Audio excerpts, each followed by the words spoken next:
All right, so let's imagine you're in this like high stakes meeting about tourism policy, right? And someone throws out the question, well, what does the research say about this? Oh, tough one. I know, right?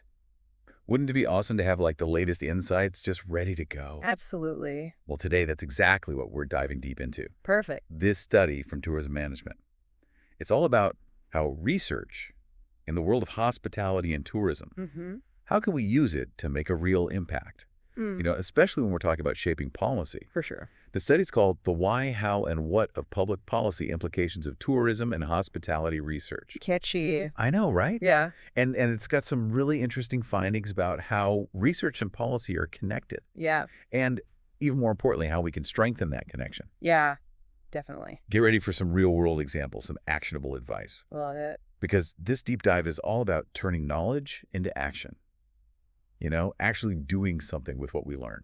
I'm all about that. Me too. So it's amazing how much research is happening in tourism and hospitality. Right.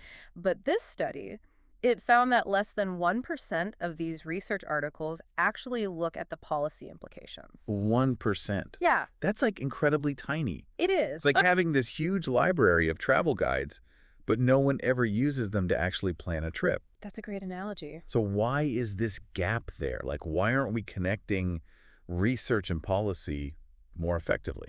Well, I think part of it might be how researchers are trained. Okay. Often, they're focused on generating knowledge, Right. but not necessarily on how that knowledge can be used in the real world. Interesting. There's kind of this assumption that policymakers will just magically find the research and know what to do with it. Right. But, the reality is it doesn't always work that way. Yeah, it's like everyone's speaking a different language. Oh, exactly. And it's Yeah. hard to understand each other. Right. So how do we bridge that communication gap? Good question. The study breaks this connection down into like a why, a how, and a what of policy. Makes sense. So let's start with the why. Okay. What are the reasons we need policy action in tourism and hospitality?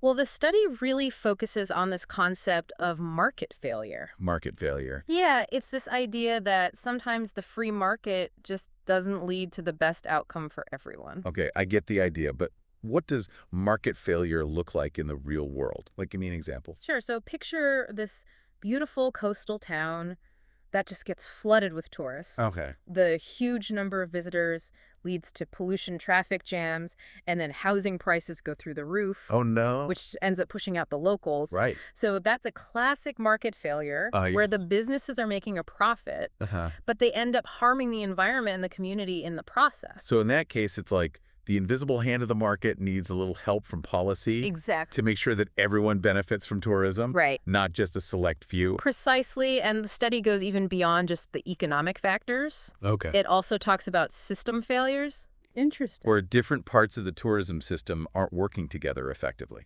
Okay, so like what? You could have a situation where local communities aren't involved in tourism planning Oh, yeah. at all, and that leads to resentment and conflict. Yeah, that makes sense.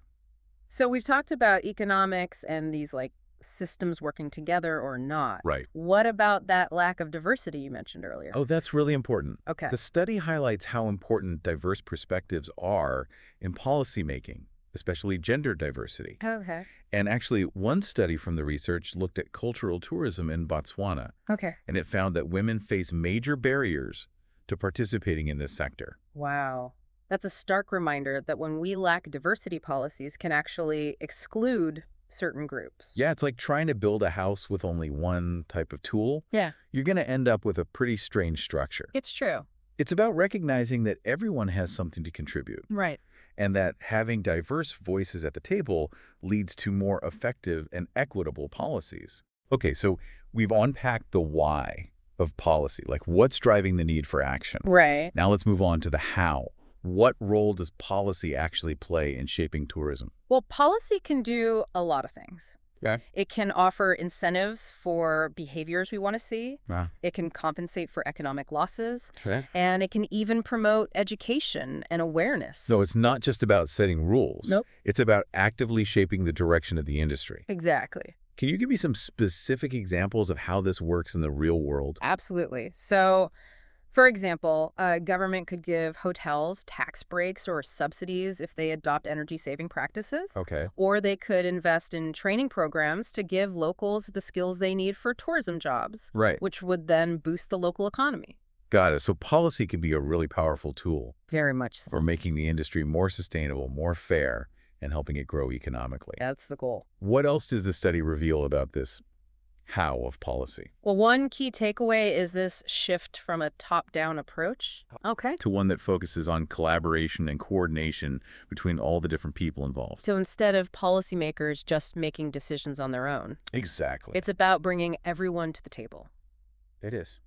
Governments, businesses, communities, even the tourists themselves. Everyone has a role to play. That makes sense. The study found that the policies that work best are the ones where everyone has bought in. It's like a recipe. You know, if you just use one ingredient, Yeah, it's not going to be as good as if you use a whole bunch of them. that's a great analogy. Thanks. It's all about recognizing that tourism is complex and we need a variety of approaches, Yeah, to make it sustainable and thriving. for sure. Okay, so we've covered the why, those motivating factors for action, and the how, the role of policy. Right. Now let's get into the what are the actual tools and instruments that policymakers have to shape the tourism world? Oh, they've got a whole toolbox full of options. A policy toolbox. Yeah, think of it like a buffet of policy instruments. I like where this is going. You've got everything from economic tools like taxes and subsidies to legal frameworks, information campaigns, partnerships. A policy buffet. Yeah. I'm intrigued. Tell me more. Give me some examples from the research. Okay, so some studies recommended carbon taxes to help reduce tourism's environmental impact. Interesting. Others suggested public awareness campaigns to educate tourists about responsible behavior. Good idea. And then some even talked about public-private partnerships to build eco-friendly tourism infrastructure. So it's not about finding a one-size-fits-all solution. Yeah. It's about picking the right tools for the specific challenge. Exactly. And actually, one really interesting concept that came up was the use of hybrid instruments. Hybrid instruments. Yeah, basically combining different tools for a more nuanced and effective approach. Interesting. So what's the advantage of mixing and matching like that? Well, tourism is so complex, there's rarely just one single solution that will fix everything. Yeah. Hybrid instruments let policymakers tailor their approach using different tools to get specific outcomes. Like a chef creating their signature dish. Precisely. They don't just use one ingredient. No way. They carefully select and combine different flavors to make something unique and delicious. That's a perfect way to put it. It highlights how important creativity and being able to adapt is in policymaking. Absolutely. It's not about following a strict formula. No. It's about understanding the situation and coming up with a custom response. Exactly. This is all super interesting, but here's the real question. Okay. What does it all mean for the people who want to make a difference in tourism and hospitality? Yeah. What can researchers and policymakers actually do with these insights? Great question. That's what we're going to dig into in part 2. Don't go anywhere.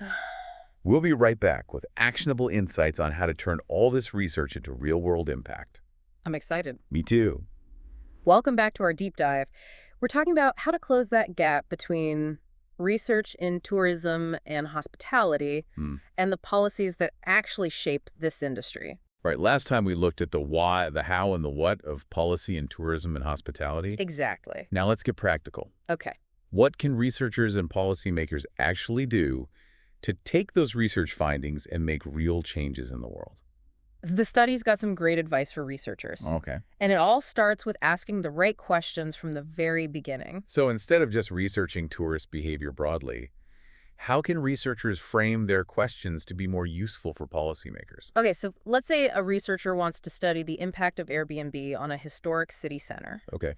Instead of just looking at rental trends, they could ask, how are short-term rentals affecting affordable housing for locals? Okay. Or what kind of regulations could help reduce negative impacts while still letting tourism grow? So it's about framing the research to address the real problems that policymakers are dealing with. Exactly. It's not just about the questions, though. Okay, what else? It's also about how researchers present their findings. So how can they make sure their hard work actually gets used and doesn't just end up ignored? The study really emphasizes clearly explaining the policy implications of their findings. It's not enough to just show data and complex analysis. Right. Researchers need to explain those findings in simple terms and offer specific recommendations for what to do. So it's like adding a policy takeaway section at the end, Yeah. almost like a cheat sheet for busy policymakers. Exactly. For example, a researcher studying how a new visa policy affects tourism could suggest ways to improve the policy based on what they found. So instead of just giving policymakers a compass, Right. you're giving them a roadmap. Exactly. What about when research findings are controversial or challenge existing That's policies? a good point. That's where communication and collaboration become even more important. Okay. The study stresses that researchers shouldn't be afraid to engage directly with policymakers and other stakeholders throughout the research process. So don't just send them a final report. Right. Have those conversations from the start Yes. and build those relationships. Exactly, by involving policymakers early on. Yeah. Researchers can make sure they're asking the right questions and focusing on what decision makers actually need. It's like having a client for your research project. Exactly, and getting that feedback makes sure the research is relevant Yeah. and has a better chance of influencing policy. It's a two-way street. It is. What can policymakers do to make the most of that valuable research that's out there? One key thing is to consult with researchers while they're developing policies. Okay. Let's say a policymaker is creating new regulations for sustainable tourism. Okay. Instead of relying on gut feeling or what's been done before, Yeah. they could bring in researchers who specialize in this area Sorry. to give them evidence-based insights. It's like having a team of expert advisors ready to provide data-driven recommendations. Exactly. It makes sure policies are based on solid evidence, not just opinions or political agendas. And helps avoid those unintended consequences. Yes, definitely. That can happen when policies aren't well informed. Right? Another important thing policymakers can do is fund research that directly addresses the urgent policy needs. So prioritize research that has the potential to make a real difference. Exactly. They can support studies that explore critical challenges, Like what? like how climate change is impacting coastal destinations, Right. or strategies for managing overtourism in popular cities. So funding research is important, Yes, but is it enough? you're right. It's not enough on its own. Okay, what else needs to happen? We also need to create spaces where researchers and policymakers can have ongoing dialogue and work together. I like that.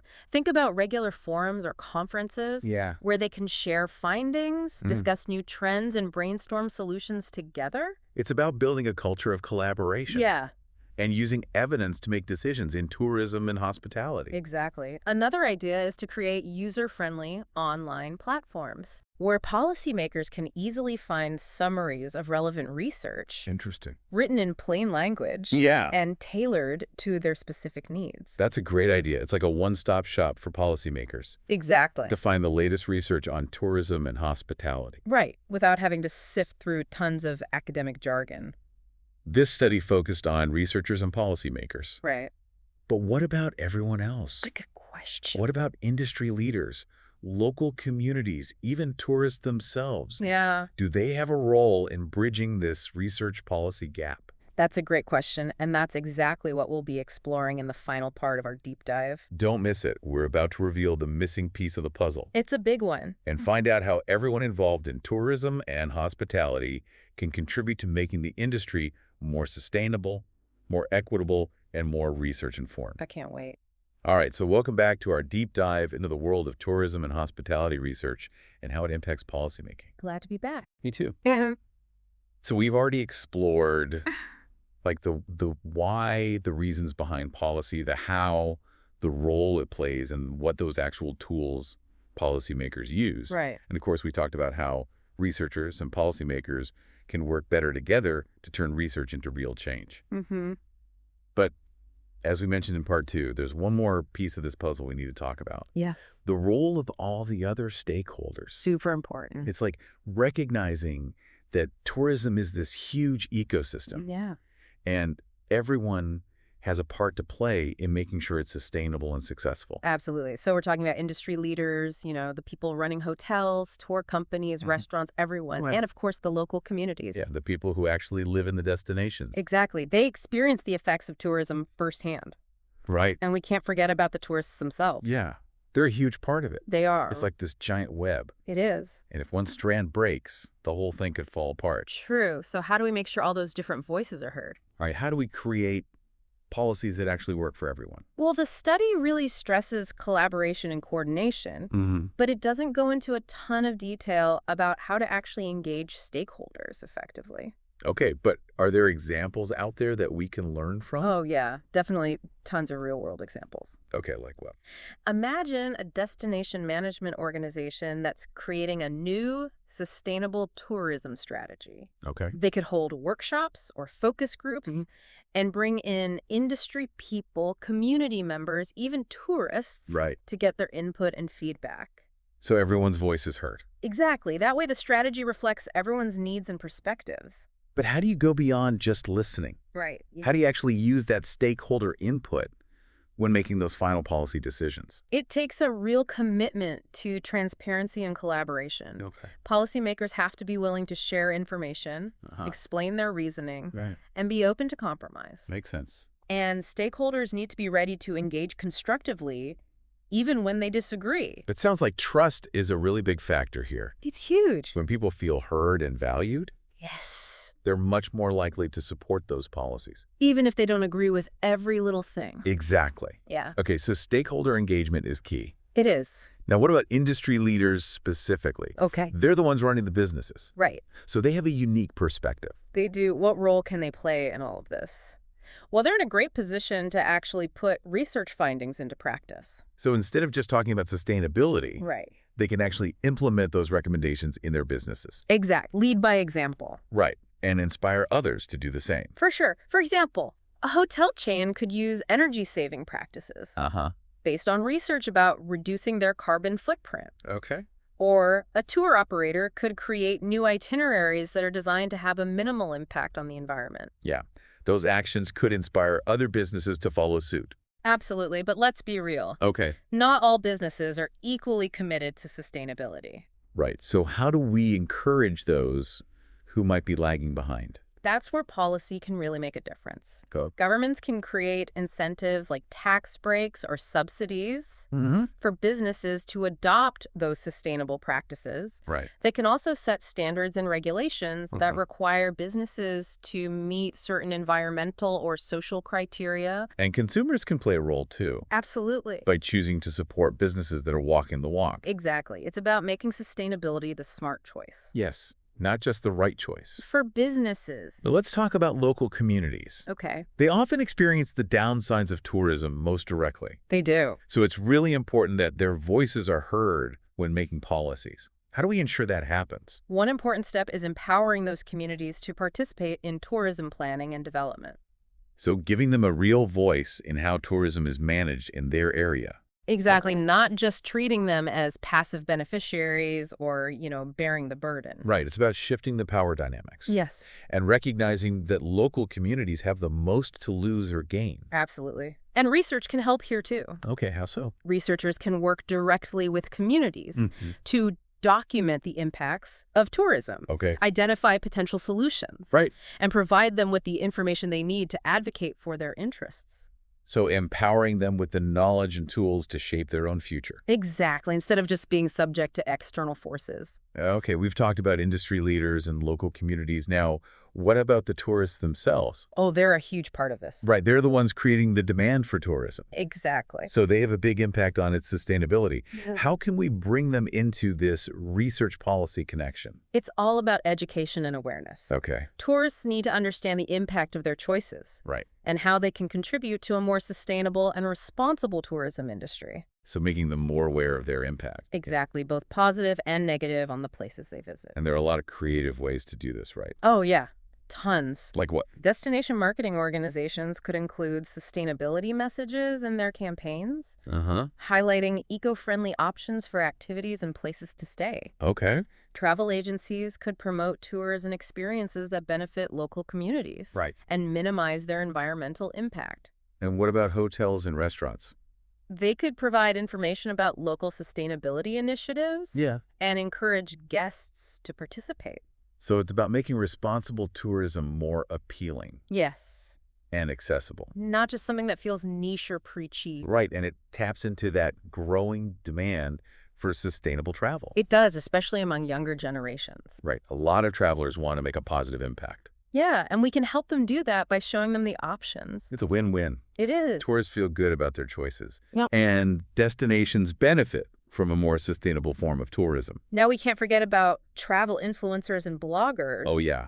They have a huge reach. They do. Millions of people. By working with them to promote responsible tourism practices, Yeah. we can amplify those messages and get even more travelers to make a difference. It's about harnessing the power of social media It is. and online platforms. To create a movement for more sustainable and ethical tourism.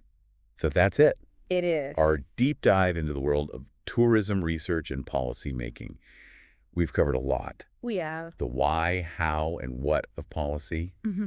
The roles of researchers, policymakers, industry leaders, local communities, and tourists. It's complex. One thing that stood out to me is the importance of thinking about this as a system. Yes. It's not about quick fixes. It's about understanding how all these different players are connected. Exactly. And working together to create a sustainable approach to tourism.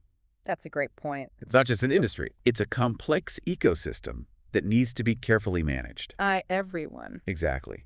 And research can be a powerful tool for change. It can. But only if it's connected to the real world Absolutely. and put into action. By everyone who cares about the future of tourism and hospitality. And on that note, we're wrapping up our deep dive. It's been fun. It has. Thanks for joining us. Of course. Remember, knowledge is power. It is. But it's only when we use that knowledge to do something Right. that we can actually make a difference. I agree. Keep exploring Keep asking questions. and keep pushing for a more sustainable and equitable world of travel and hospitality. Couldn't have said it better myself.